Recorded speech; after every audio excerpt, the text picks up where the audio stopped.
Indonesia patut berbangga dengan program vaksinasi massal COVID-19-nya yang sudah dimulai awal tahun ini.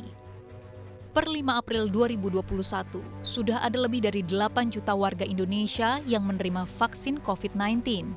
Meski tercatat, baru 4 juta dari mereka yang memperoleh dosis vaksin secara lengkap, yaitu sebanyak 2 dosis suntikan.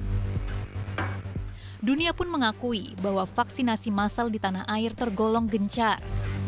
Tidak heran jika Indonesia pun masuk dalam jajaran 10 besar negara dengan jumlah dosis terbanyak yang disuntikan.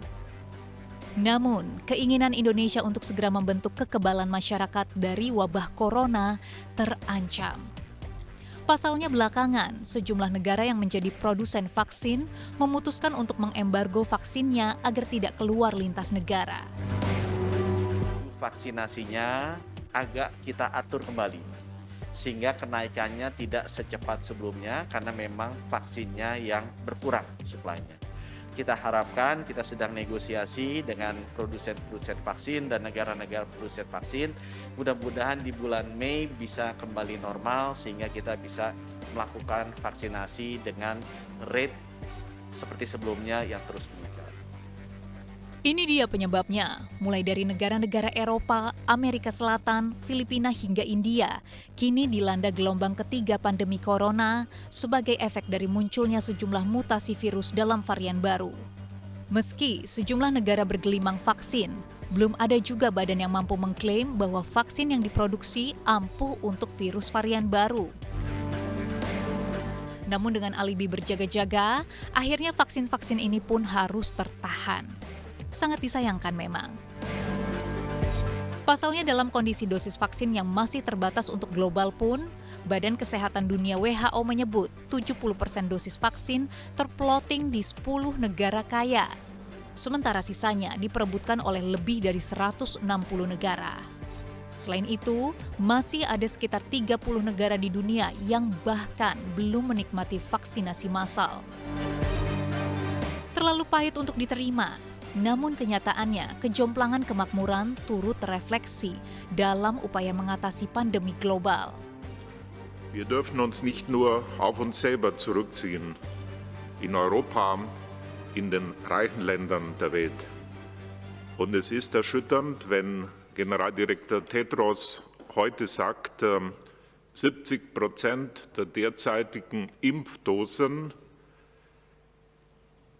befinden sich und werden verimpft in 10 Ländern der Welt, in den reichsten Ländern der Welt.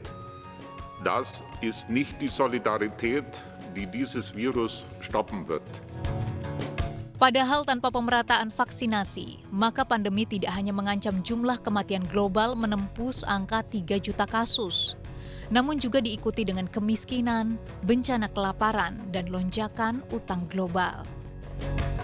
We must look at what is being requested in the TRIPS framework and see how we can look at a way forward in the future that would allow developing countries access, including the ability to manufacture, whilst also making sure that we incentivize research and development. And I think that this can be done. Memang, ada negara-negara yang sadar bahwa embargo vaksin akan membuat dunia larut dalam pandemi lebih lama. As we get more confident in our vaccine supply here at home, we are exploring options to share more with other countries going forward. We believe that we'll be in a position to do much more on this front.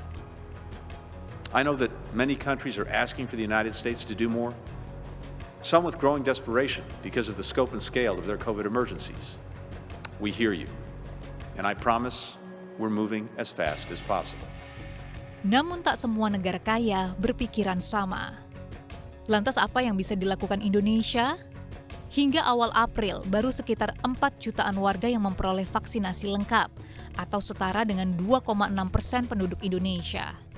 Angka ini tentunya masih jauh dari target untuk mencapai herd immunity yang mensyaratkan kekebalan terbentuk di 70% penduduk. Sementara suplai vaksin di tanah air yang ditargetkan mencapai 30 juta dosis per April. Namun Indonesia hanya menerima vaksin sebanyak 20 juta dosis. Itu sebabnya prioritas vaksin saat ini diberikan bagi lansia. karena kelompok usia di atas 60 tahun rentan terpapar kasus positif corona, dengan setengah dari kasus yang dialami lansia berakhir dengan meninggal dunia. Semoga saja embargo vaksin ini tidak berlama-lama, karena solidaritas global menjadi satu-satunya jawaban agar pandemi tak lagi berjaya.